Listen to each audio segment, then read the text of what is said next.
ప్రజాస్వామ్యం అంటే ప్రజల కోసం ప్రజల చేత ప్రజలే ఎన్నుకునేటటువంటి ప్రభుత్వం. అట్లాగే రాజకీయ పార్టీ అనేటటువంటిది రాజకీయమే చేయాలి, రాజకీయం తినాలి, రాజకీయం తాగాలి, రాజకీయమే చేయాలి. అలా కాకుండా దాన్ని ఒక ప్రభుత్వ ఉద్యోగంలానో లేదా కార్పొరేట్ కంపెనీ కార్యకలాపంలాగానో చేస్తే ఎట్లుంటుందో జగన్ చూశాడు. అదే సందర్భంలో రాజకీయాన్ని రాజకీయంగానే చేస్తే ఎట్లుంటుందో చంద్రబాబు చూపించారు. తెలుగుదేశం పార్టీ అధికారంలో దిగినప్పటి నుంచి నిరంతరం రాజకీయమే చేసింది. తన చేతిలో పత్రికల్ని వాడింది, తన చేతిలో టీవీ ఛానళ్ళను వాడింది, తన మాట వినే లేదా తనల్ని అభిమానించేటటువంటి సింపథైజర్స్ అయినటువంటి సోషల్ మీడియాను వాడింది. నిరంతరం దుష్ప్రచారం చేసుకొచ్చింది వైఎస్ఆర్ కాంగ్రెస్ పార్టీ ప్రభుత్వం మీద. వైసీపీ ప్రభుత్వం ఏమో అమెరికాలోని వైట్ హౌస్ లాగానో లేకపోతే ఒక కార్పొరేట్ కంపెనీ లాగానో ఏదన్నా తీవ్రమైన ఇష్యూ వస్తే వివరణ ఇచ్చేందుకోసం అని చెప్పేసి ఓ ప్రతినిధిని ముందు పెట్టి నడిపించేది. పాపం అన్ని పనులు సజ్జల రామకృష్ణారెడ్డి మీద పెట్టేటప్పటికి అందరి కోపం సజ్జల మీదకి వెళ్ళింది. ఆయన చెప్పమంటే చెప్తారు కానీ ఈయన సొంతగా చెప్తారా? కాకపోతే చక్కటి ఎక్స్ప్లెనేషన్ చెప్పగలిగినటువంటి వ్యక్తి కాబట్టి ఆయన ముందు పెట్టారు. కానీ రాజకీయం అంటే ఎట్లా ఉండాలా? ఒక ఇష్యూ వచ్చింది, ఒక అత్యాచారం గురించి తెలుగుదేశం వాళ్ళు మాట్లాడారు, జనసేన వాళ్ళు మాట్లాడారు, బీజేపీ వాళ్ళు మాట్లాడారు.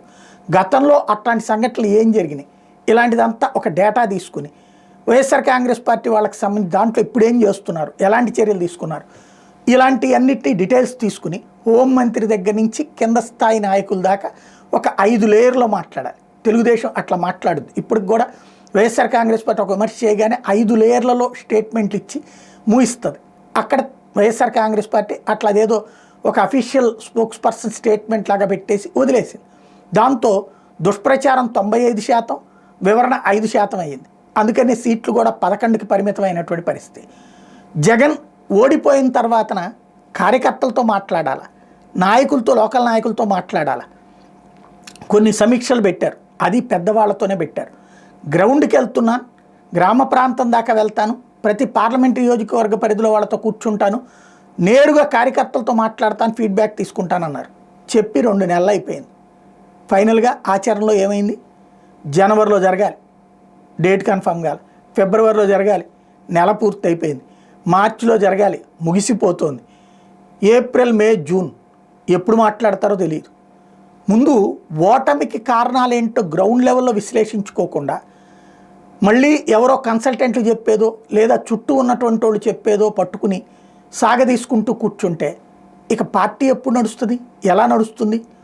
కార్యకర్తలకి అందుబాటులో ఉండటం, నాయకులతో ఎప్పటికప్పుడు సమన్వయం చేసుకోవడం, అనుసంధానించే వ్యవస్థను సెటరేట్ చేసుకోవడం, అలాగే పబ్లిక్ సమస్యల మీద ఎప్పటికప్పుడు పోరాటాలు, ఓన్లీ స్టేట్ లెవెలే కాదు, ఏ ఏరియాకి ఆ ఏరియాలో ఇష్యూస్ తీసుకోవాలా, దాంట్లో ప్రాబ్లం వస్తే నిలబడాలా, కలబడేటట్టు ఉండాలా, అవసరమైతే పక్క నియోజకవర్గాల వాళ్ళు అక్కడికి వెళ్ళేటట్టు ఏర్పాటు చేయాలి, కావాలనుకుంటే జిల్లా మొత్తం కదిలేటట్టు చేయగలగాలి.